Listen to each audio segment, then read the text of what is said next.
Thank you so much for joining our series, Building Public's Humanities Speak of Race, in which we workshop the projects developed by the SOF Heyman and Humanities New York Public Humanities Graduate Fellows.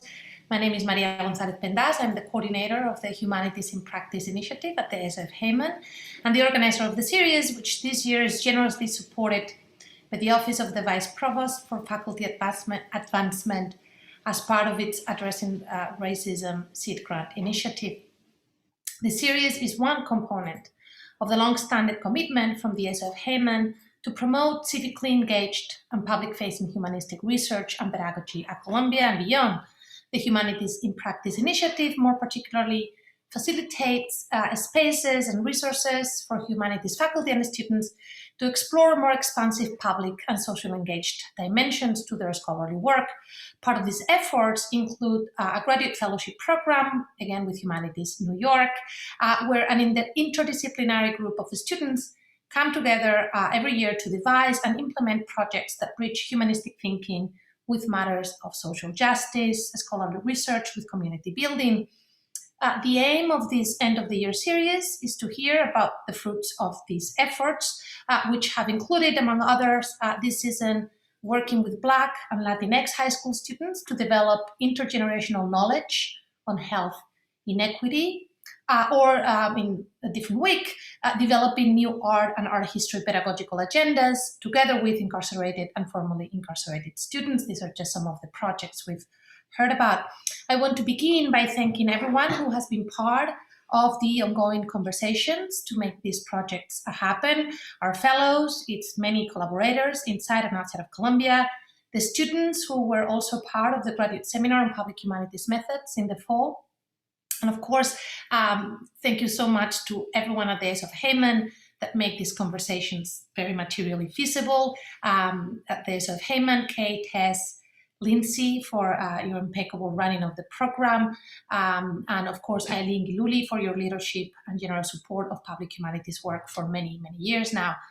Above all, I want to thank the fellows for your dedication to the public humanities, a work that adds to your graduate student work, but oftentimes with much sacrifice and some antagonism, but who believe that the future of academia is truly pending on everyone else's ability to rethink how humanists redefine the methods, discussions, categories, and publics with which they work, by more critically engaging with voices outside of the confines of the university.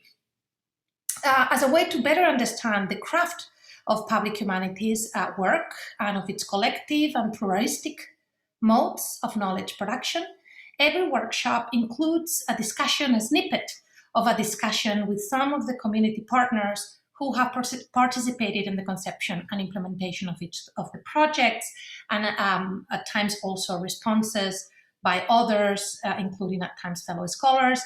Today, we have the pleasure to hear about a project that has been long in the making and has navigated pre-pandemic, pandemic, and soon to be post-pandemic modes of collective work.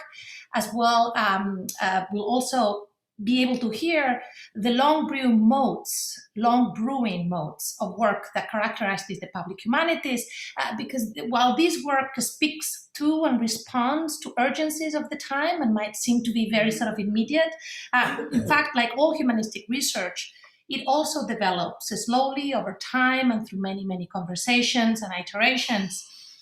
So each workshop will provide a window into both the intellectual and the logistical challenges implied in the public humanities, a practice that this year we want to frame specifically as critical to better speaking of, learning about, and thinking together about how race is indeed spoken of, construed, performed, and silenced both outside and within the confines of academia. The series then, and the work of our fellows more specifically, intervenes on the ways that the meaning and implications of thinking with and undoing constructions of race change by means of working within the ground practice of the humanities.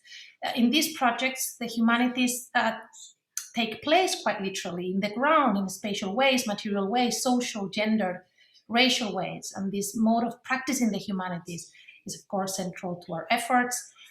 One of the most critical interventions of all of these projects and today's very particularly and poignantly pertains the ways they push against traditions within the humanities and the narratives that define it. And again, this year we want to emphasize how they help redefine the epistemological and racial boundaries that structure our syllabus, our footnotes, and the question that we ask, even though sometimes we do it in the name of diversity and inclusions. The methods that our fellows develop offer entirely new strategies to interpret contemporary social concerns through humanistic work. And more importantly, they help us unleash the colonial and just and radical forms of scholarly imagination. Teresa and our guests today will make all of this land more specifically and highly evocative as well. They will talk about the development of Write, an initiative that brings free interactive pop-up writing stations to public spaces throughout New York City's 5 boroughs. By making a place for writing, Write fosters a participatory urbanism that emphasizes accessibility, collaboration, creativity, and community interaction. More broadly, the talk today will consider the role of collaboration in the public humanities between scholars and creative practitioners, curators, cultural organizers, teaching artists and writers, to explore limits and relationships between writing, design, and civic engagement. Relations that can create and will create through Write opportunities for a more equitable built environment. This is a project that is very close to many of us here, whether we come from literary fields or design fields. So we're excited to hear about all of you, beginning with Therese Cox. She holds a PhD in English and Comparative Literature from Columbia University and was a 2018-2019 Heyman Center Humanities New York Public Humanities Fellow. Her research on writing explores intersections between contemporary architecture, literature, and public space. She has taught literature and writing in New York City for over 15 years and has been a volunteer mentor with the community organization Girls Right Now. In addition to her work teaching and mentoring, she is also a fiction writer, musician, and a book artist. And this fall, she will join Columbia's Department of English and Comparative Literature as a 2021-2022 Early Career Fellow. Congratulations, Therese. Following from Therese, we'll hear from Leslie Davol. She is a co-founder and executive director of Street Lab, a 10-year-old nonprofit that creates and shares programs for public space across New York City. Leslie founded the organization along with her husband, Sam Davol, in Boston, where the organization's early projects led Boston Globe columnist Yvonne Abraham to call Leslie and Sam, and I quote, visionaries when it comes to breathing life into neglected public spaces.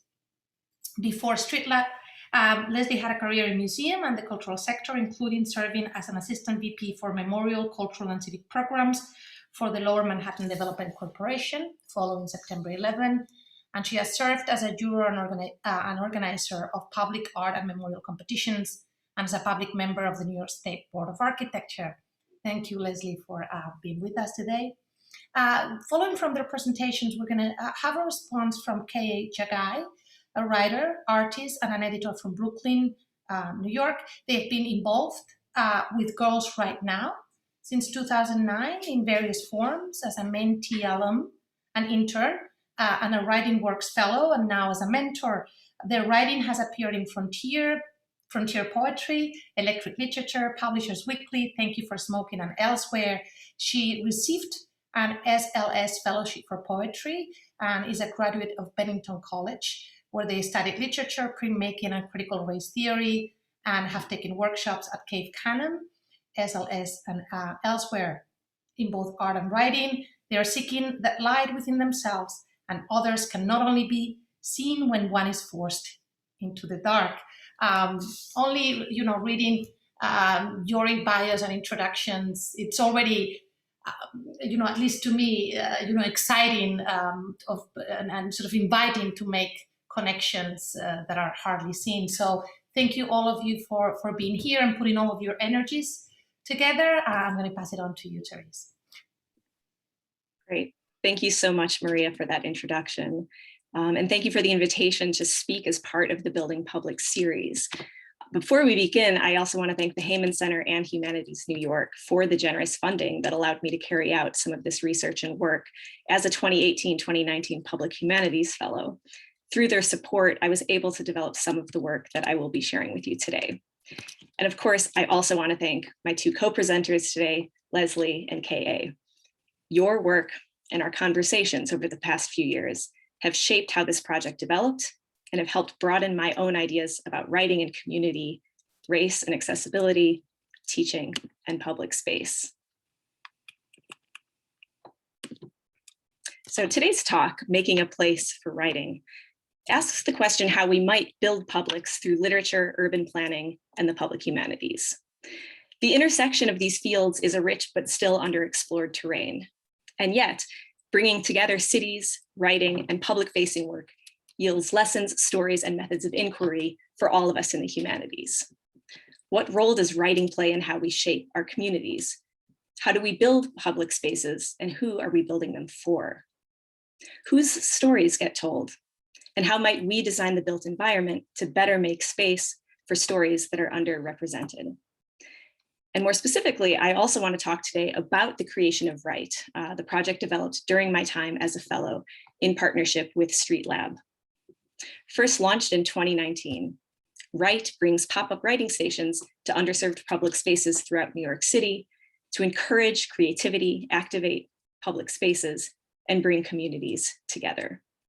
More broadly, by sharing this work, I hope to open a conversation about the role of collaboration in the public humanities and to explore how we might use these, the public humanities, to create opportunities for a more equitable built environment. So this project grew out of my thinking as a scholar of contemporary literature and architecture, but really on the ground level, it also grew out of my work as a writer, teacher, and mentor. By making a place for writing, I also hope to open up a conversation about the ways we think and talk about writing practices, and to reframe writing as more than a solitary act. It can also be a collaborative act and a social practice, one as embedded in the fabric of our cities and spaces as we choose to make it. But I want to start this talk about writing, community, and public space in what may seem like a counterintuitive place, for the solitary writer in a private room. In 1928, Virginia Woolf was asked to deliver a series of lectures on the topic, Women and Fiction. Her response would become the backbone of A Room of One's Own, in which she famously claimed, a woman must have money and a room of her own if she is to write fiction. Published in 1929, A Room of One's Own was a rallying cry against the barriers facing women, writers, and intellectuals. Told through the lens of a lightly fictionalized narrator, Woolf laments the lack of a literary tradition of women writers and traces this lack to the social and material conditions of her time and throughout history. And while The Room of One's Own evokes private spaces, Woolf actually spends more time reflecting on public spaces and places where writing and research can and can't happen. From the quadrangles of Oxford and Cambridge, she is shooed off the turf, told it is only for fellows and scholars, to the library, where she learns that women may not be admitted unless accompanied by a male scholar or fellow, or without a letter of introduction. Woolf uses these examples to dissect the social inequalities of her day, for Woolf, primarily class and gender, that erected barriers that were often quite physical to the acts of reading, researching, and writing. For Woolf, the ability to write was contingent on material conditions, specifically on spatial conditions. And yet, as Alice Walker points out in her 1972 essay, In Search of Our Mother's Gardens, if material conditions have historically been pitched against the woman writer, these obstacles have been more pronounced for the writer of color. Walker uses the 18th century poet Phyllis Wheatley, the first African-American to publish a book of poetry in modern times, as occasion to ask, how can we talk about the emancipation of the mind without reckoning with the emancipation of the Black body? In her essay, Walker cites Woolf's famous claim about women needing money and a room of one's own to write, and then asks, what are we to make of Phyllis Wheatley, a slave who owned not even herself? Writing almost half a century after Woolf, across the Atlantic, Walker builds on Woolf's essay, finding sympathy in Woolf's lament that Anonymous was, more often than not, probably a woman. Both writers draw our attention to forgotten lineages of women writers and artists as they search for their untold stories. For Woolf, this search took place on campuses, in libraries. For Walker, the search for a literary tradition brought her to perhaps a more surprising location, her mother's garden. Through a celebration of her mother's garden in full bloom, Walker honors the labors of the creative Black women who have gone before her, whose creativity was evident in their abundant gardens and quilts, in their songs and poems, both written and unwritten. Like Woolf, Walker looks to the sites of writing and making as much as the creative work itself. But in Search of Our Mother's Gardens, Walker corrects a crucial oversight in Woolf's essay, reminding us that achieving equality for women means achieving equality for all women. As Walker shows us, the histories of injustice and inequality in America and the legacies of slavery and violence affect and still continue to affect who is allowed to write, how they write, and whose stories get told. If we are to pursue what Edward Soya has called spatial justice, we must also speak of and address racial justice. The room, the garden, the city, or the street. Making a place to write does not on its own correct inequalities that have disadvantaged women and writers of color. But what it might do is provide new models of how we come together and claim space. And to do this, we need to think beyond the room of one's own. For the development of Right, I drew as much upon ideas from architecture and urban planning as I did from literature. Making a place naturally drew me to the practice of what is often called in urban studies, placemaking. The Project for Public Spaces offers this definition. Strengthening the connection between people and the places they share, placemaking refers to a collaborative process by which we can shape our public realm in order to maximize shared value. More than just promoting better urban design, placemaking facilitates creative patterns of use, paying particular attention to the physical, cultural, and social identities that define a place and support its ongoing evolution. And while placemaking can transform our uses of public space, rarely do these projects explore how writing might be used as a tool in these collaborative processes. So more ambitiously, I wanted with this project to explore how we might facilitate creative patterns of use in our cities, both conceptual and practical, that would build publics through not just architecture and design, but also writing. The design of this project went through several phases: assessing, imagining, and implementing. So the first stage, assessing, asked, who would this kind of placemaking serve? Where would it be? Imagining, what would it look like? And implementing, how could it be done?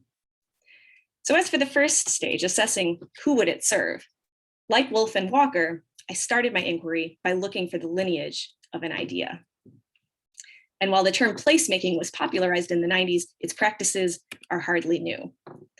For example, in her 1958 essay, Downtown is for People, published in Fortune magazine, urban planner Jane Jacobs wrote of the importance of creating magnetism in cities' downtown areas, opportunities for people to come together through a combination of resources and novelty. To do this, Jacobs advocated a bottom-up rather than a top-down approach. The best way to plan for downtown, Jacobs wrote, is to see how people use it today, to look for its strengths, and to exploit and reinforce them. There is no logic that can be superimposed on the city. People make it, and it is to them and not buildings that we must fit our plans. And when I began to envision who this might serve, I started where I was, in New York, and with a community I knew was dynamic, creative, and deserving of a space and platform. What I came up with was Girls Right Now. And I had worked with Girls Right Now for several years as a volunteer writing mentor. And I had seen firsthand how building a community and resources for young writers worked. Girls Right Now is a nonprofit mentoring organization in New York City that elevates the voices of underserved young women and gender nonconforming youth, 90% of color, 90% high need, 75% immigrant or first generation, and 25% LGBTQ+ gender expansive. Girls Right Now provides a platform for young writers through workshops, a public reading series, and publishing. But Girls Right Now also makes a physical place for writers to meet. Much of this happens in monthly meetings where mentors and mentees come together for workshops on different topics, featuring craft talks from established writers of all different genres. And a key feature of the community were the weekly pair meetings, where mentors and mentees meet one-on-one to write, to talk, and share creative work. Writing together, sometimes with prompts, sometimes without, was a central idea. And whatever my own project would be, I knew I wanted it to encourage opportunities for communal writing and discoveries in real time and in real space. And so imagining this, what would it look like? The writing date of Girls Write Now offered a model and possibilities. How would it be possible to create a communal space for writing for the broader public? What were the obstacles to access, and how could these spaces be made feasible and welcoming? For a case study, enter the type in.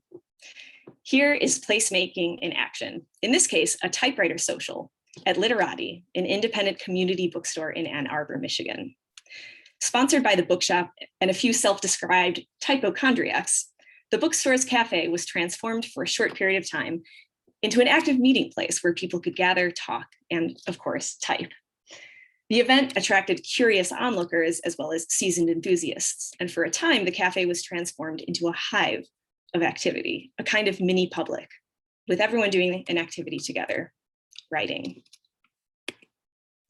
Literati's type-in was an event, but it began with a different kind of building publics, a single typewriter stationed permanently in the basement level of the bookstore.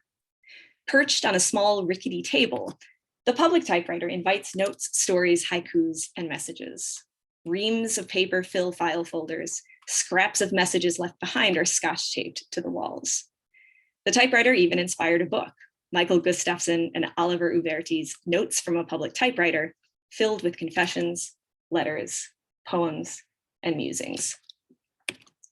The mood at the type-in was fun and spontaneous. The writing itself ranged from the silly to the serious, from anonymous messages to imaginative stories. One message found on a typewriter at the Literati type-in managed to both critique the Michigan water crisis while also serving as a love letter to the writer's grandmother. And the message in part wrote, "Nana, I miss you. I wish you were here to tell more stories on your typewriter." So in these stories, we can see how writing connects us, from our mother's gardens to our grandmother's typewriters. So that was envisioning. As far as implementing, how could it be done in the streets?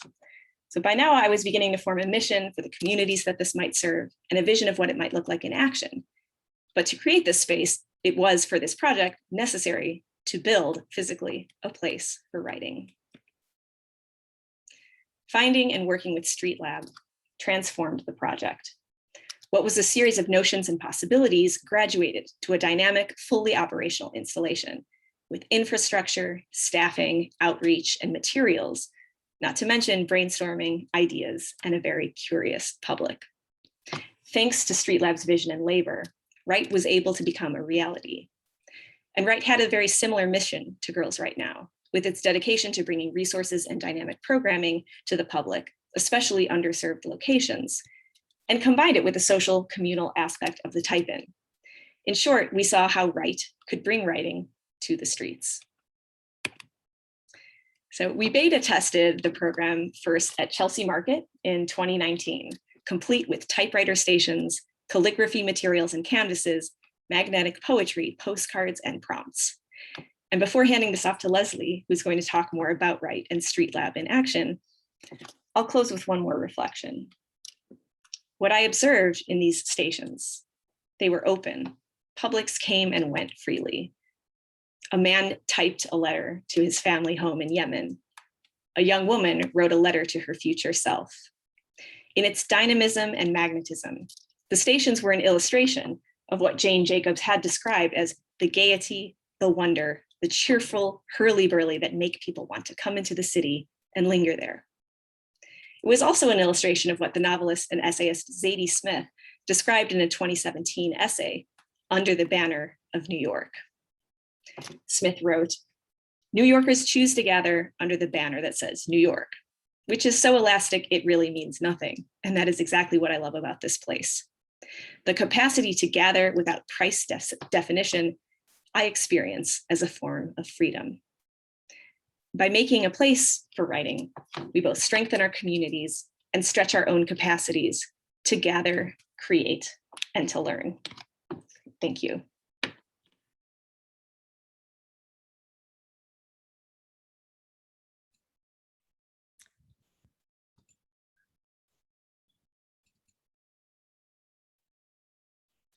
Thank you, Therese. Hi, everybody. I'm going to jump right in. I'm Leslie Davol from Street Lab. And wow, that was a wonderful way to, I loved seeing that, Therese. It was years ago that we started working together, and it's wonderful to have the story told again and put in this perspective. I just want to tell everybody, I'm going to try to whip through my slides, but I'm going to tell you about Street Lab because a lot of what we do is about making places for community as the primary goal through a lot of activities, not just writing. And so a lot of what I'm going to tell you about applies to the writing program that we were able to launch with Therese in 2019, and that's just getting going again. So I'm going to quickly blow through these slides. Street Lab is, let me just see, here we go. There, what is it? Street Lab is a nonprofit that is about creating and sharing programs for public space. So our focus is public space. We only work in public space. We're always outside, and that's what we do. Let me see if I can do this better. There we go. We started, what kind of programs? We started with a reading room, actually, back in 2011. And the reading room was how we sort of entered this whole project and got the organization going. And over the years, our programs have expanded to include drawing stations and a whole bunch of other programs. We've now recently been doing an obstacle course, which I'll tell you a little bit more about for play. So the goal of all of this is really to improve the urban environment, to do this placemaking that Therese was talking about, to strengthen neighborhoods, and to bring New Yorkers together. Ever since we started, ever since we started, we've done about 900, almost 1,000 deployments now since we started, and we've worked in about 240 locations across the city. 76% of those locations are low-income neighborhoods. We've worked in all 5 boroughs.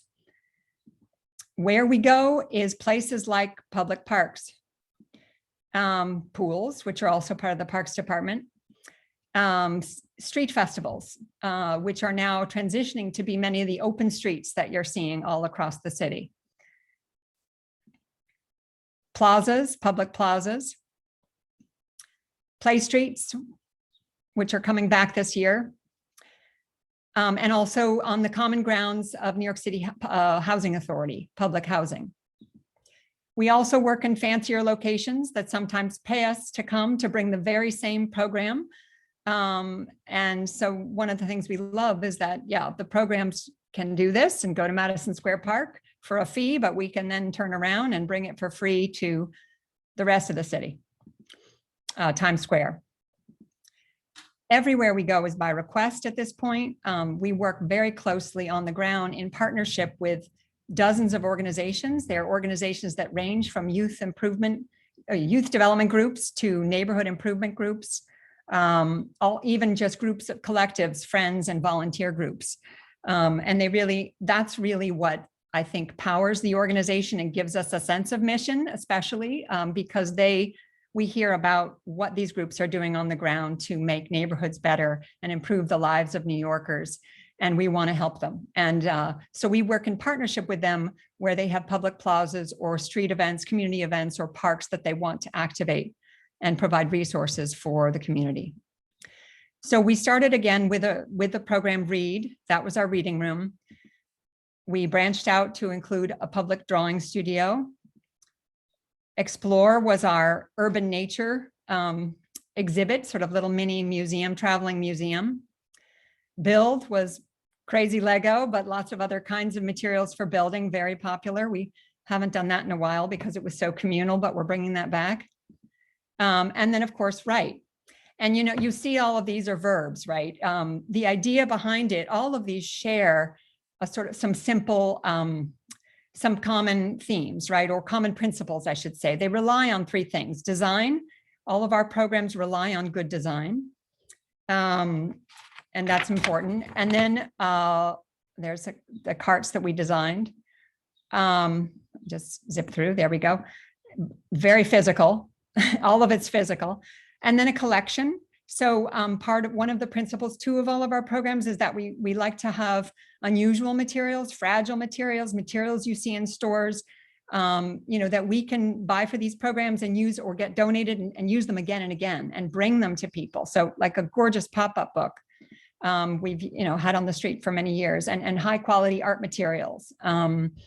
So all of our programs rely on good quality materials. And then staff is key to the whole thing too. Staff are there to make the space, to make people feel comfortable, to welcome them, to engage the public. So when, last year we did have to stop all of our programs. So we had just launched Right as a new program with Therese in Chelsea Market. That was where we got to pilot it. And we had plans to bring it to the street, but of course then in COVID, everything was shut down for many months. For us, we knew that since we're outside, we would be ready to hit the ground again as soon as restrictions were lifted. So during those months, we used the opportunity to develop a few new programs that were specifically for this time period, and with the open streets in mind, that are now these new public spaces in the city. Lots more places where communities can use the street, right, for all kinds of things besides driving, playing in the street for community. And there's a lot of beautiful examples of this unfolding across the city right now, not just dining, right, all kinds of things. So we developed with the designer this obstacle course, this program called Play. It's very simple. Again, all of these are very simple ideas about things that we can do together, no matter your ability, no matter your age, your background. So this is, that was in Red Hook on the very day that restrictions were lifted in Brooklyn, and this is in Corona, Jackson Heights, 34th Ave, the open street there, an open street in East Harlem, and then in East Harlem also Pleasant Avenue, just below Wagner Houses. So that was all last summer. The other program, and then of course we were doing this all outside with masks and things. The other program we developed was something called Street Marker, which is, again, we worked with some designers here to help us develop some tools that would allow people to make patterns and drawings together on the street. So this is going strong now. It's chalk drawing for everyone with these tools that make it possible to make these collaborative patterns together and plan it out. And it's just gorgeous. And we've got a new program called Street Lab Teens, where we have a team of 10 teens from across the city who are implementing this program right now as we speak in neighborhoods across the city where our programs are popping up. And they're planning the designs themselves and engaging the public. Then we were able to bring Right out again. And so we are now planning more days of this program to happen throughout the rest of 2021. In the meantime, since Chelsea Market, we had been planning, okay, what kind of structure are we going to use for typewriters and to create a writing station? And again, we were lucky enough to work with a designer pro bono who designed these beautiful tables at 2 different heights, where we could display, and attract people over. Some eye candy there with the gorgeous colors. And we were able to bring this out it was like last weekend or 2 weekends ago on a rainy day in Fort Greene, in conjunction with a festival that a local organization there was having in Fort Greene, Brooklyn. And this program now is going to be scheduled to go out we're talking to a lot of groups right now to tour it around the city. One of the places is Diversity Plaza in Jackson Heights. A lot of ways we can talk more about. I'm happy to answer questions about ways to enrich this program. It essentially offers, just like it did in Chelsea Market, materials for writing. In this case, we made custom postcards from the site. We produced a few of these so that people could write postcards directly from the location. It had a little satellite Google map of the park where we were. And we're going to try to continue that no matter where we go. And then it has beautiful typewriters, which of course are the main draw. And again, what's so beautiful about the typewriters is that it empowers the older generation because they know how to use the typewriters and they can teach the younger folk how to use the typewriters. So they're just instantly captivating for anybody of all ages. And we partnered in this case with the New York Writers Coalition, which offers free writing workshops around the city. And they brought a teaching teaching artist out to do sort of mini one-on-ones and workshops with anybody who came by. So our plan is to schedule it in conjunction with sort of a full schedule of events that we've got planned for the rest of the year in a lot of different neighborhoods of the city. And to add other features. Sometimes with these programs, we work with teaching artists, or we, for example, our program and operations manager came back from China with these big, beautiful calligraphy brushes where, you know, a lot of folks in China, the older generation, they write in calligraphy with water on pavement. And it's a beautiful, performative, meditative kind of writing. And so there's so many, I mean, the thing that Therese and I struggled with a little bit is there's so many kinds of writing. Do we try to focus this program? Do we try to feature one kind of writing on one day versus another? We had Kamisha, who was working for Street Lab back in 2019, who was, you know, she was really great at screenwriting and obsessed with screenwriting. And she had everybody who came to the writing station, you know, add the next scene, you know, the next development in a scene. So it was like a collaborative a collaborative scene story. And she said, you know, she gave the setting and then added the drama, and then people would contribute the next thing in the story. So anyway, that's open for anyone's ideas. But I think with all of our programs, again, like what we're trying to do is provide people with an opportunity to engage and to do something simple side by side with other New Yorkers, and in that way to connect, right? And that's the beauty of public space. That's the promise of public space. Doesn't always happen, you know, and so there's a little engineering that goes on there to just make something, an activity that people can do together to connect. And I'll end there.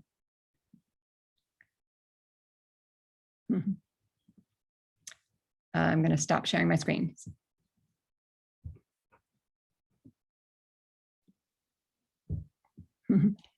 Sorry, taking me a minute. No worries, technical difficulties are yeah during COVID. There we go. Okay, now I got it. Okay, sorry. I think Therese is going to put up a slide provided by Girls Right Now. Yeah, here we go. Oh wait. Yeah, so as was mentioned in the beginning, I've been part of Girls Right Now for a long time at this point. So I started out as a mentee in high school. I was a mentee for 4 years. Then I was an intern at Girls Right Now in college. I was a part of their pilot Writing Works program. And now I'm a mentor. I'm in huge awe of everything the organization has done. I'm a huge, I believe it works. I think that I and proof that it works. But basically what Girls Right Now does is they pair professional writers with underserved, gender nonconforming teens and young women. And what that means is that, you know, anyone from journalists to professional novelists to teachers to people who do sort of more research grant type writing, work with teens to mostly like help them build confidence in themselves and to know that their stories matter and to give them control over their stories in a way that marginalized people specifically are not typically allowed to feel. And there are requirements through the program for the mentees that they have to do, which include a public speaking event and publishing a piece in an anthology. So the mentors and the mentees and then some professional writers pair with. So I think we've had Zadie Smith write for us. We've had Ibiza Boy. We've had Chimamanda Adichie. We've had a lot of like big name authors sort of write the forward for the anthology and speak at the event so that the girls really feel, or I guess not all girls, the teens really feel like their work matters because it's being put on the same level as these professional writers whose works that they read and they can respect and really know about.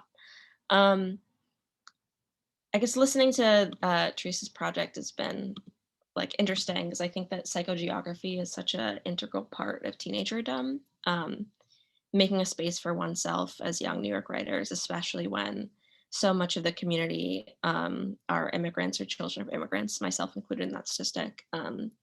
Navigating place is so much of what these young people are trying to do and figuring out where they belong in that space. I studied critical race theory in college, and one of my favorite texts, even now, years later, is Space Invaders by Nirmal Pawar, which, not to spoil the book, but it opens up with Pawar as a young brown girl on the bus to school, and she's passing fields full of pink-skinned young English boys playing football and rugby and like stretching and stuff, and sort of having this realization that the grass is literally greener on the other side, which sort of goes back to what Virginia Woolf was talking about, right? Like knowing in her bones that there are places that don't belong to her. And so for a lot of these young writers, most of whom are marginalized in some way, being given space to speak is really radical for them. And so I think, I don't know, it's really exciting, I guess, to see your work being born out of all of that and how it's like grown and changed. I think one of the best things that Girls Are Now has done, sort of thinking about how programs grow and have to fit the communities that they serve, is, and now at this point, Girls Right Now has a lot of mentees that have graduated from the program. And a few years ago, Maya, who's the founder and runs the company, realized that even though Girls Are Now has an incredible college acceptance rate and a really great graduation rate, the girls still were not receiving job offers when they graduated because they just didn't have the same often nepotistic connections that some other people would have. Not to say that, you know, people don't deserve the jobs they get, but, you know, it's a lot of getting a job, especially in publishing, as you know.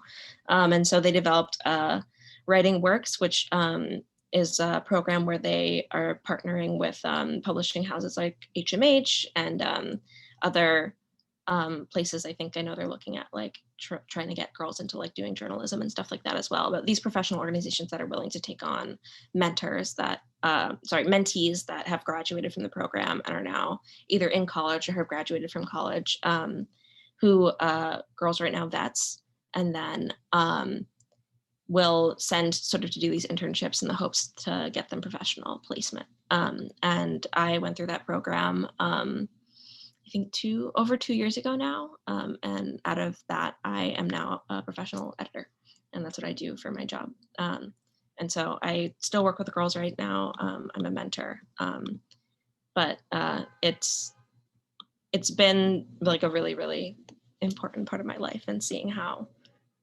it really works. I think that it's so exciting, I guess, to see now as a mentor that program grow and change and help young people who are like me and who are not me and be able to give back in that way. So yeah, they're accepting applications for mentors who are people who want to be mentors.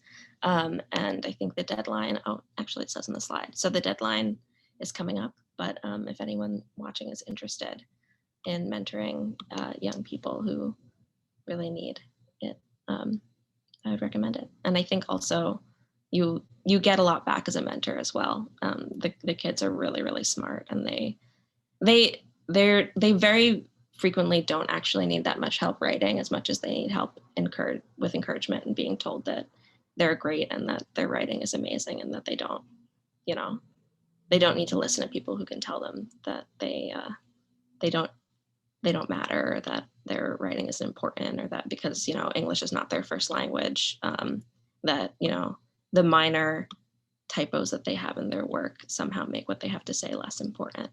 A lot of it is doing that kind of work. Yeah.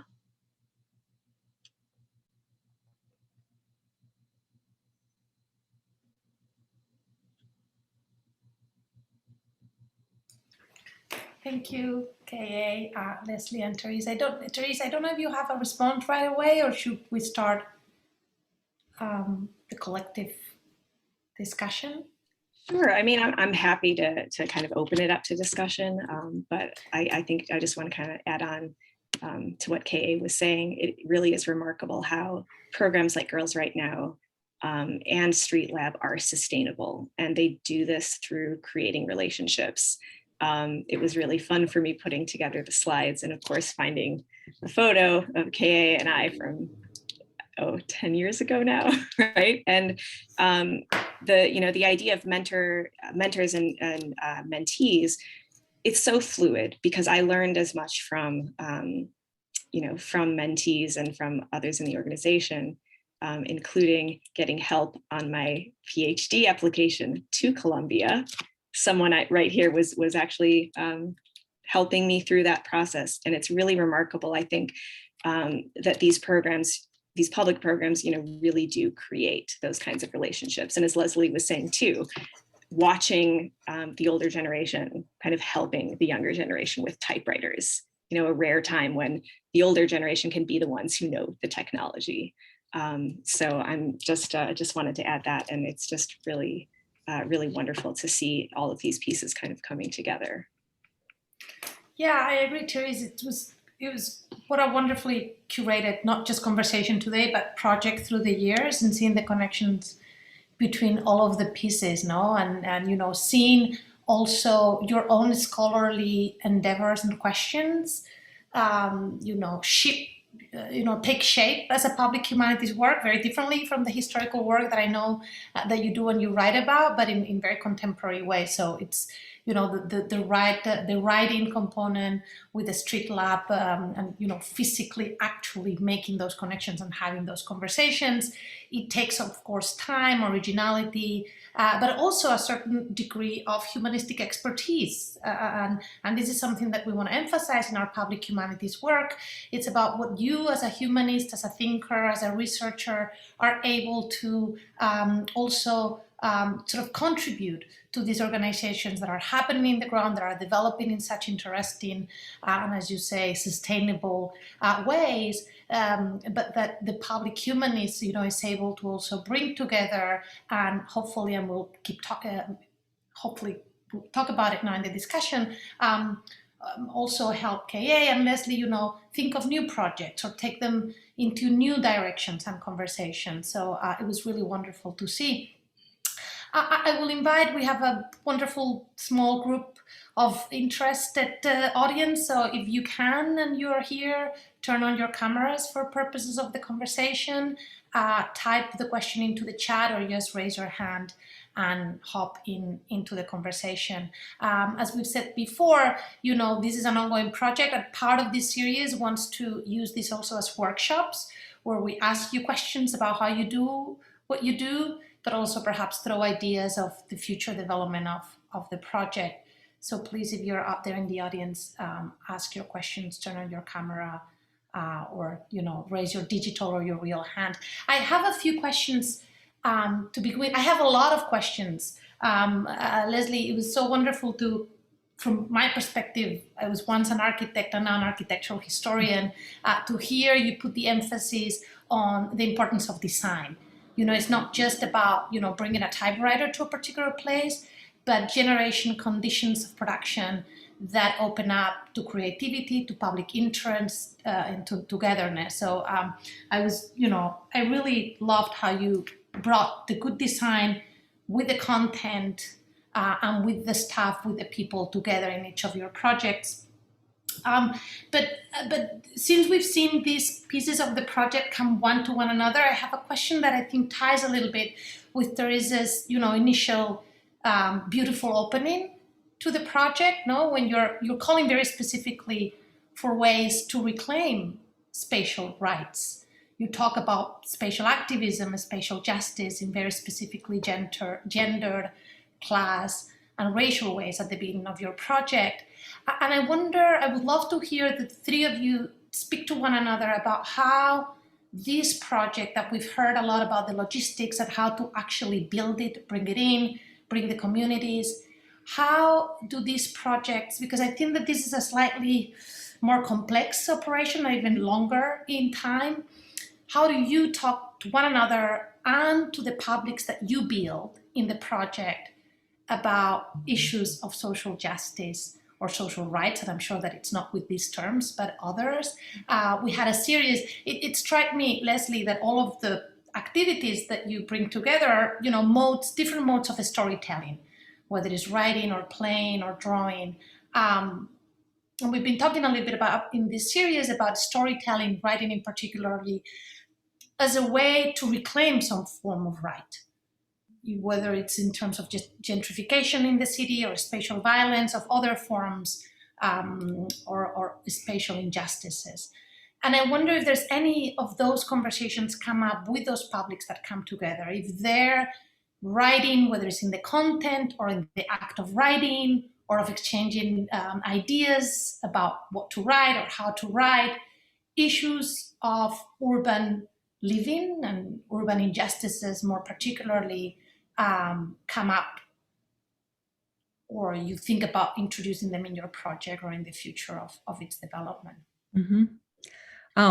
Well, I can say they don't actually come up that much in how people respond, what they're drawing, what they're saying. They're obviously on everybody's minds, but I think people aren't necessarily sharing that with strangers in the kind of space that we create, which is, again, you're there with strangers and you're interacting. But what is beautiful, and what I can say is that, and we do think about this, we have this notion, and this is probably, you could poke holes in it everywhere, but the idea of, what do we universally value?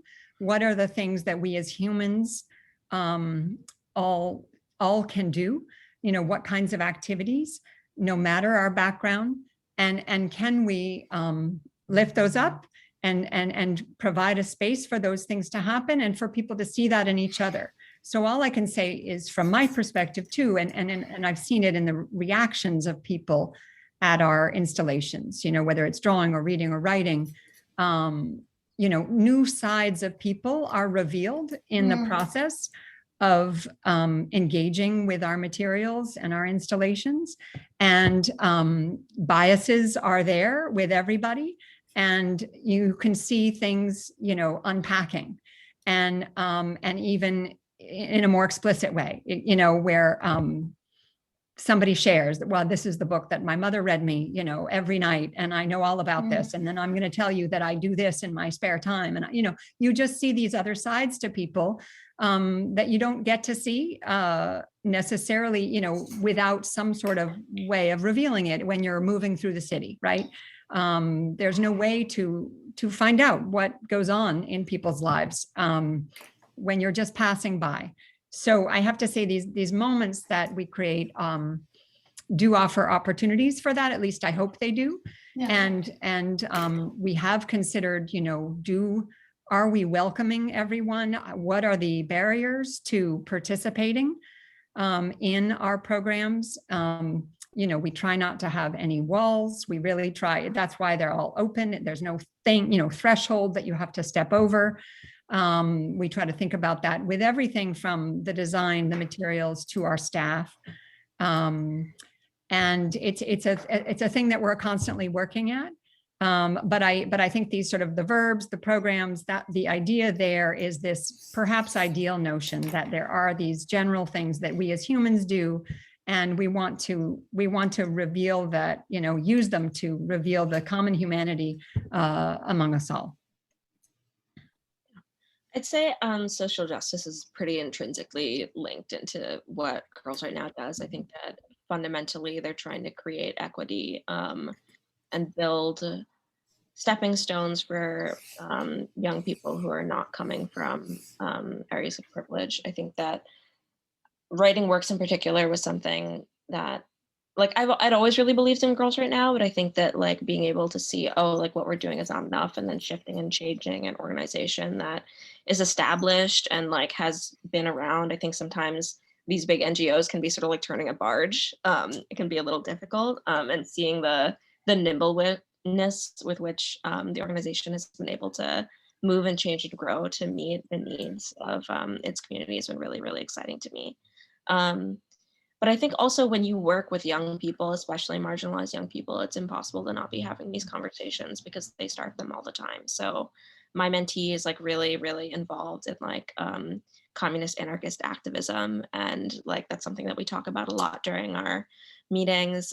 We had pod projects this year where all of the mentees and mentors were sorted into, like, what kind of writing that they're interested in they're doing. And so we had, like, the editorial group, and we had the design group and like, you know, web dev. And then we had a social justice group, which was actually the biggest like group out of all the other groups. I think it was like 3 times the size, which I think just tells you a lot about sort of what the community is like. And so I guess one of the best things about Girls Right Now is that it's not just like mentoring these young girls, but there's also a really constant share of people being like, oh, I'm doing this climate justice event. Does anyone want to speak? Or do people want free tickets to this thing? I just did a whole bunch of workshops with Penn America because there was a mentor that works there that had reached out and was like, oh, is anyone interested in doing this? I can get you a discount. And so it's definitely a very like civically minded group, and we're all sort of always bouncing things off of each other, which I think is something that a lot of people lose when they leave academic circle. They don't have access to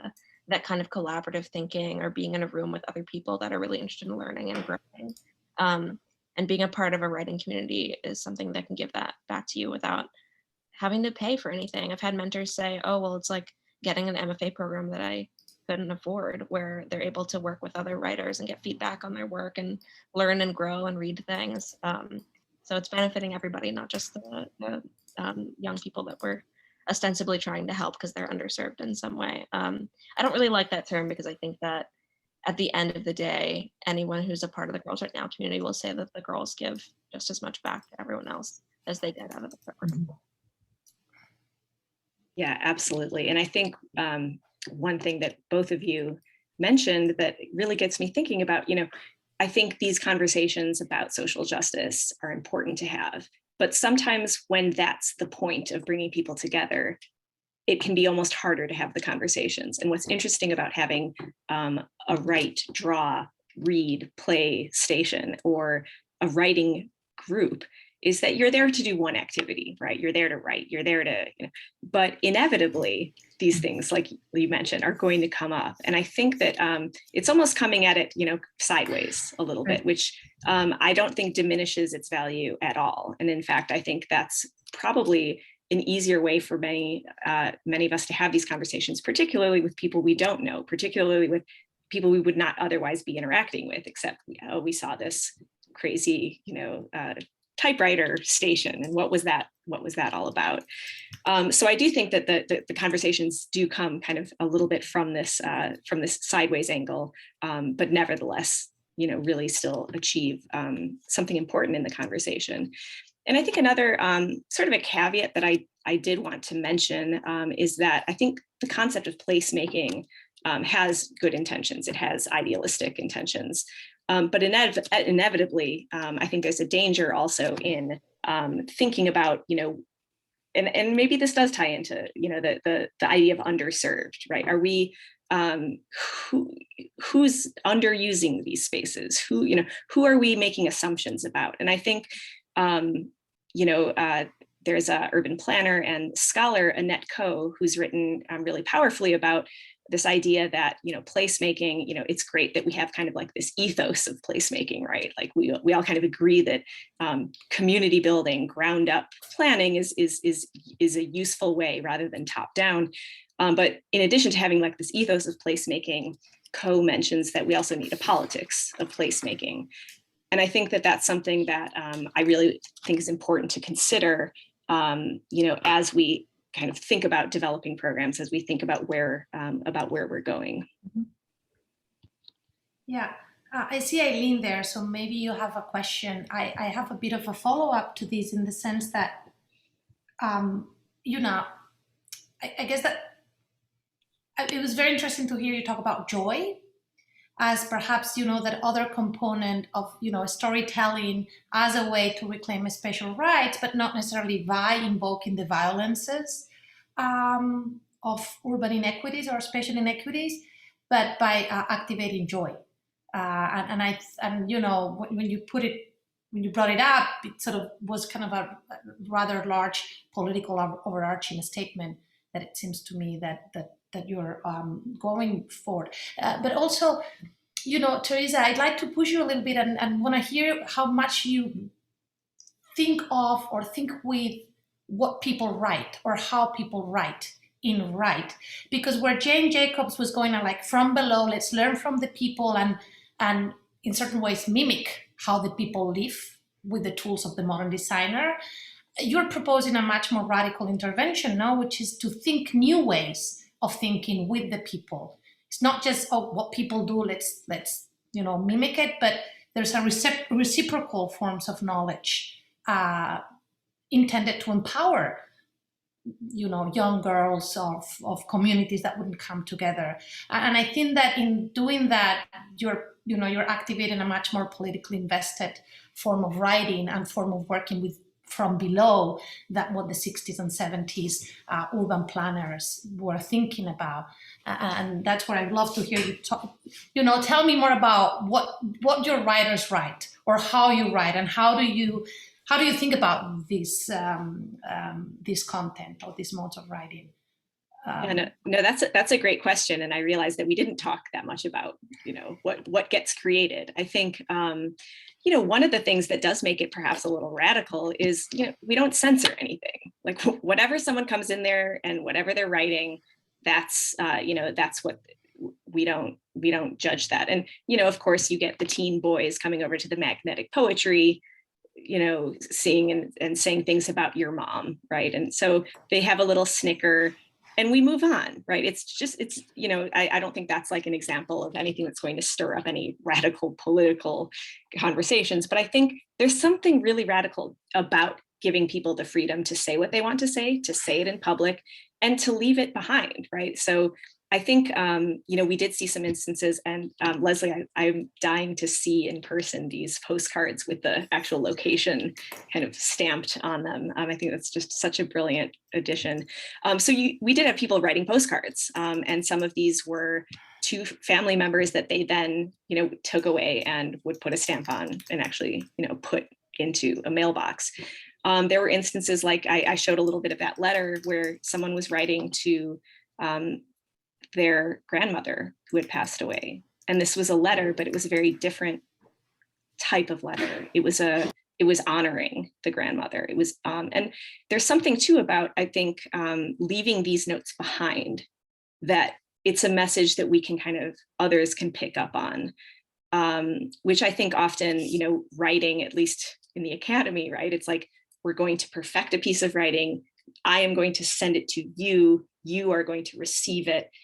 It's a much more fluid process. And I think that's kind of the beauty of the stations. And I don't know if Leslie, if you have any other things that come to mind when you think about like what people are actually writing. No, I mean, I think it ran the gamut. I mean, there's people who write for, one thing it is, and with all of our programs, is people are aware of being on a kind of stage, and that does transform them. And makes them feel like a writer or a reader or an artist, even in whatever they're writing. You look like one, you're sitting there. So I think there's that interesting dynamic too, where it is a performance as much as writing is private. That's such an interesting way of thinking about it, because it is empowering, right? Like, there have been a few times when I've been, if I take out a notebook and I start sketching something. I look like a writer. Right. Like there's immediately that feeling of, right. little, you feel that trepidation, but also it's claiming that. And I think, look, I have so much experience. I have over 15 years of teaching writing. Writing is not only terrifying to many people, but it's deeply unpleasant. And I think what these, both of these programs have just done so beautifully is make writing something that is full of joy, that is something that is about connecting.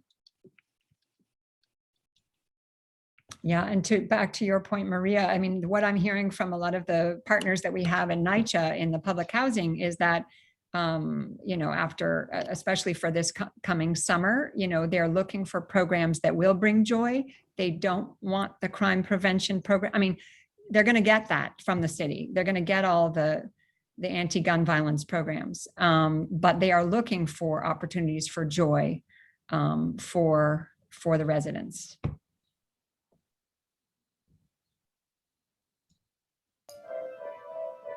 Eileen. So thanks so much. This was really terrific. And I have a feeling I might have missed something. So if you've already said it, just tell me that I wasn't paying attention. But I'm kind of interested about, well, two sort of practical things. One is it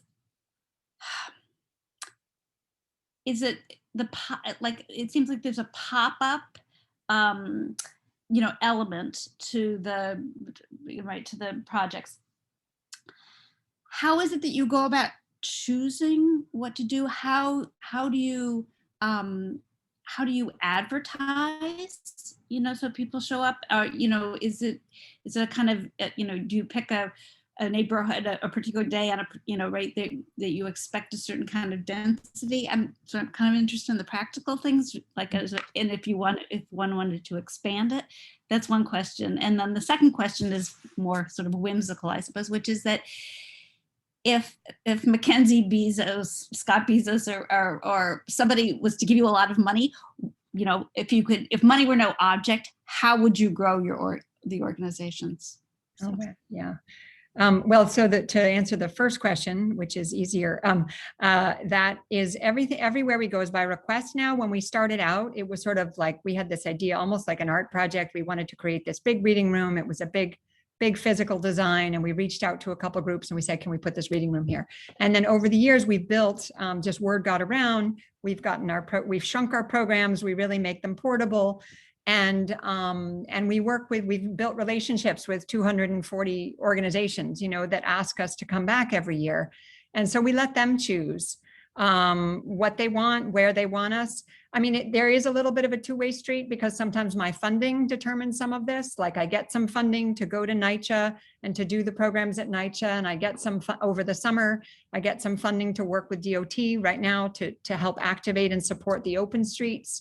So there's a little bit of that. As I said, there's some places that have resources and are able to pay for our programs. Just a few of those locations.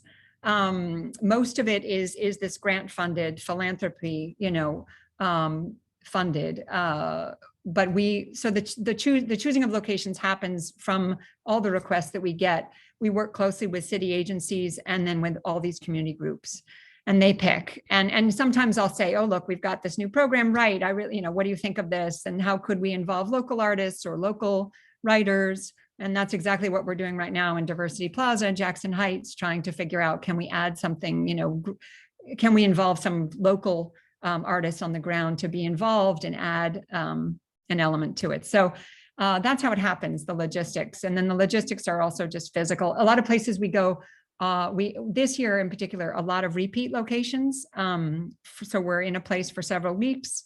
Sometimes it's a one-day thing, but a lot of places now we're repeating, or we've come years before and we're going back again. In terms of if I had all the money and no limit on the budget, I mean, one thing I found is that it's incredible to work with good people who have ideas too. So actually right now, if you ask me, I would spend the money on paying lots of artists and writers and teachers to work with us to bring more ideas to the street, and more voices to the street, designers. So it's really, I would invest it on the creation side, which is not always anyway, that's what I'm thinking right now. Yeah, and I mean, I would go with that too, in terms of, there are so many people, whether they're teachers, teaching artists, the kind of model of the writer in residence or the artist in residence that Street Lab kind of uses, I think is brilliant. And in fact, one thing I think we're going to be talking about and have talked about in conversations is the idea of having, Girls Right Now, having writers in residence from Girls Right Now, or just kind of having Street Lab does have a kind of menu of events, and you can kind of go and check it out. And to be able to say, hey, if you're looking for something to do with these, because the mentor-mentee pair meetings, often people, like go to a cafe. That's kind of the, let's gather in a cafe. But it would be wonderful to say, oh, there's a station and it's, in Jackson Heights, and that's where we usually meet, and to allow, people to kind of come and again, like it, when others see a few people writing, it attracts more, right? And I think that's when Jane Jacobs was talking about magnetism. I think that there's something like really powerful about these little stations. They're simple, they're well designed, and they're magnetic. They really do draw people in, and from there, that's the people who are using the stations create what's happening and create, it becomes something beyond, you know, what we plan when that happens. Do you guys measure engagement? That's my question for you guys. Like, have you measured like who shows up when and like keeping track going? We keep, oh, and also you asked Eileen about how we spread the word, I think too. We spread the word through our community partners. We put it on our social media and our website calendar, but honestly, I don't think anybody who follows that ever shows up necessarily. It's really, you know, we go where our partners want us to go, and they're usually public spaces. Honestly, sometimes there's just like 5 kids hanging out the whole day and that's it, you know. But it really can vary depending on the location. Do we measure engagement? We keep track of how many people, but that's not a great measure always of impact, because as I said, the 5 kids could really have a great time and spend 5 hours with us. And I mean, I've had that experience in a couple of places where the kids are like, wow, this is the greatest thing. You know, it's so nice to hang out here. You know, or something, you know, we hear their stories and what they go through, and they like the social, but safe place and something to do, to be busy, to look like they're busy, you know, but in terms of other ways of measuring engagement, I mean, it's a qualitative thing where we have done surveys before in our early years when we were going to play streets. We interviewed the kids, and we tried to sift through all the answers. And I think one of the interesting things that I first discounted was the response where kids would say, it's different. And then I was like, okay, what does that mean? It doesn't really say anything. But then I realized, whoa, actually it says a lot. And because when you start thinking about the other things they say it's different from reading in a library. It's different from when I'm at home. And then they said other things like, it's, you know, it's cool. You're in the neighborhood, you know, you know, people can see you. I mean, a lot of them said people will see you and maybe they'll have this idea that they can start a library, you know, on their street or something, a reading room. So anyway, we did some surveys. We take a lot of photos, and it's also a feel. And my staff, you know, everybody gives their feedback about, you know, was that feeling like it was, you know, impactful? Were people engaged? Did they enjoy it? I mean, that's kind of, we want our host partners to want us back, and we want people to love it, you know, and we want it to give them hope, make them feel good about the city, about themselves. So. Yeah. I see there's a question for me. Yeah, so basically, so basically, oh, there's like. Can you just read out the question before you answer it? Yeah. Do that for you. So could Kay say more about the differences between the writing program and the Writing 360 program mentorship? Is there a syllabus of the mentors mentees traced together, or the interactions fairly open-ended? So basically the way that it used to work was that there was a lot more homework based. And they realized that just for some students who, you know, come from households where they have to take care of their siblings and they have to work a job and they have to help their mom pay rent, it's not necessarily fair to ask so much of kids who are coming from more, I guess, complicated home lives than other students. And so they developed a program that was lower on requirements, but could still provide enrichment for those students that don't necessarily have time to dedicate to meet every week for an hour and go to a required workshop, and to also, you know, submit a piece of writing every single month, and all the different things that you sort of have to go through in order to graduate from the 360 program. And so that's what has been split up between the two. And I was part of the when I was a mentee, I was part of a program that much more closely resembled the 360 program, and that's where I'm mentoring now. But Writing Works is sort of more of a relaxed schedule for people who don't necessarily have the time, and also for mentors who, you know, work a really demanding job but still want to be able to give back to the community. But I think also you were talking about sort of how people find out about these organizations and what they would do with money, and Girls Right Now sort of had the opposite problem, where we have a lot of people who want to be a part of the program. And we started out with much smaller group and a much smaller office, and then over the years they moved to a bigger space, and then they moved to a bigger office in the same place, and now they have workshops in the morning and the afternoon, and now we have 2 different programs. So I think just like they're constantly expanding and they keep running out of space room to do all the amazing things that they do, because it's all the mentors are volunteer, and so they generously donate their time to helping out, and we have a lot of volunteers who help out with the events as well, and a lot of the people who come and speak at the events are volunteers. So mostly we just run into issues of space, which I think is really related to what Therese has been talking about, where everybody wants to write and there's nowhere to do it. No, absolutely, right. And even just the, the physical, like we've all either seen or been the person at the cafe, drinking the one cup of coffee with your laptop for 3 hours. So it is interesting though that space, making a place for writing becomes very much about that physical, the physical place to gather.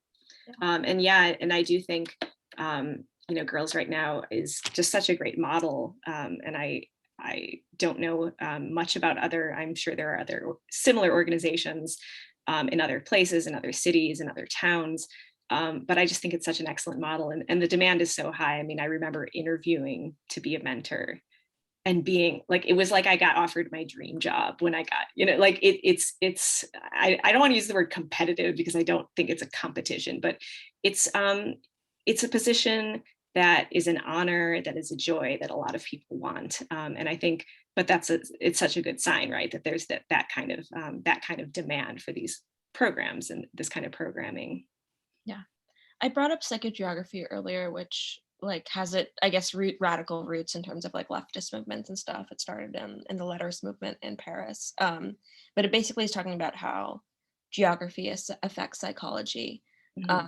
And I think a lot about, especially with a lot of the protests that are going on, how urban spaces have been made less and less people friendly over the years, and how much that affects young people of color most predominantly, because they don't have anywhere to spend to just be themselves. They're seen as nuisances, they're seen as a dangerous element, they're labeled as gangs even when they're not. And so giving students a place to just hang out and be is really important. And I've noticed even since I was a kid, a lot of those places have disappeared, right? They've become gentrified, or used to have the Donnell Library across the street from MoMA, which got shut down, that had a teen center where adults were not allowed inside.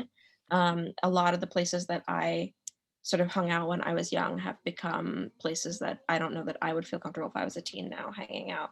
And so I'm wondering, where do those teens go, Teen girls in particular, yeah. Exactly. Yeah. And I think Girls Right Now is able to provide some of that, but also in my continuum as an activist, something that I'm thinking about is sort of how to make spaces like that for young people who don't have access to these places. It's so interesting to hear this reflection, following it from the conversation, in terms of, not only generating that space as you do with Girls Right Now, but also allowing or giving the tools to write about or think about the memories of those spaces that are gone. Also as a mechanism, that storytelling or the joy of the memory of what was there, again, can allow open spaces for spatial reclamation of new kinds. And I think that, bringing all of these threads together, Therese, allows to begin to start making those connections, at least as I'm hearing, because Leslie, and when you were talking about both the investment on people and on expertise of the artist or the scholar, with the fact that measuring, numbers of participants is not what you're after, it's very clear now that this project is not about programming or reprogramming the city in one, 100th version of what a city can be, but it is about opening the city for new forms of expertise so that the citizens themselves are experts of their own experience. This is an expression that we use a lot on public humanities. We as scholars provide spaces, and you as someone that brings all of this together, for whoever it is that you're working with, to be an expert of their own experience. And I think that this is something, and hearing you, this is something that I hadn't thought about, Therese, either. But of course, when you bring the city in the dimension, the question of the spectacle, not the spectacle, but the performance, they're on a stage. It has something that is what generates a public. to see and be seen in ways that I find so exciting also vis-a-vis, social media and other forms of public building technologies that may or may not exist out there. Yeah, and Maria, I think it matters that it's physical, right? Like it matters that these are physical places that are publics that are being built. And I think, there's definitely the real time and real place that, that Street Lab, the installations bring. But it is also interesting in that I'm thinking back to the example I mentioned about at Literati Books, where they have a typewriter that is always there and people can come and go and leave a note and message. And most people don't take anything home. They just type it. And whenever a piece of paper is filled, someone just takes it out and puts it in a folder and feeds in another piece of paper. And I think there's something very interesting about that idea of that being a public that is being built slowly over time, one space. And also I think, we've talked mostly about cities because I think that's the obvious place where people gather. But there are some really interesting typewriter projects that involve, I remember reading about one where they brought a typewriter to, I think it was somewhere near the Grand Canyon, and just had a typewriter there. And when you got to the end of the hike, you could leave a message and move on. And the idea being that, it's probably a more meditative experience. It's not necessarily about bringing people together in real time, but the idea that you're coming across these messages that someone before you has left, that you're leaving your own mark. I think, that's like at its primal base, that's what writing is. Where like, I was here, right? You're making your mark and you're sending it out, and you don't always know who's going to receive those messages.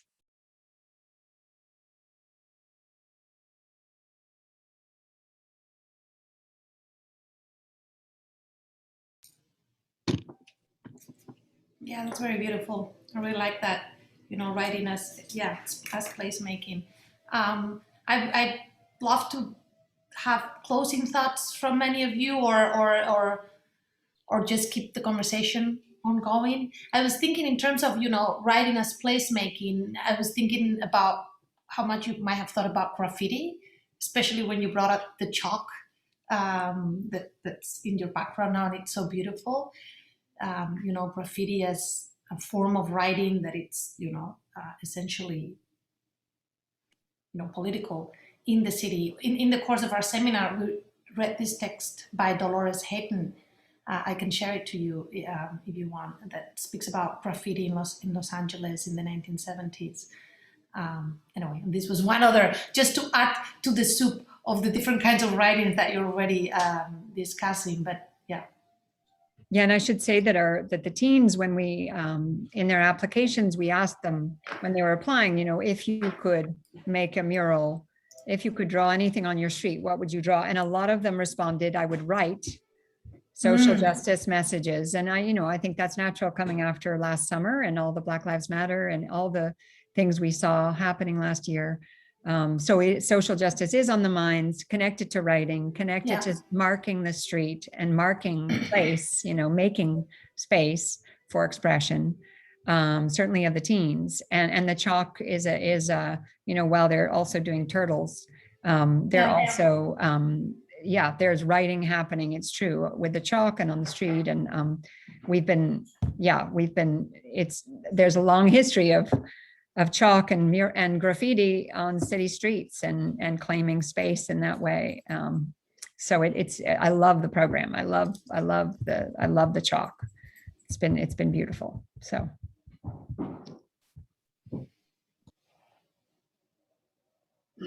Great.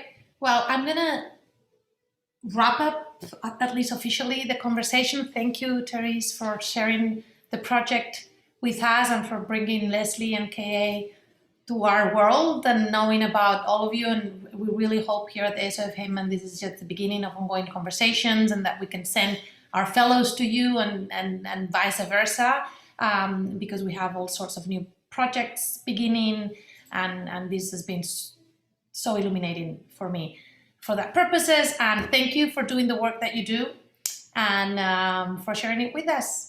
And with that, I'll hope to see all of you next week in the continuation of the series.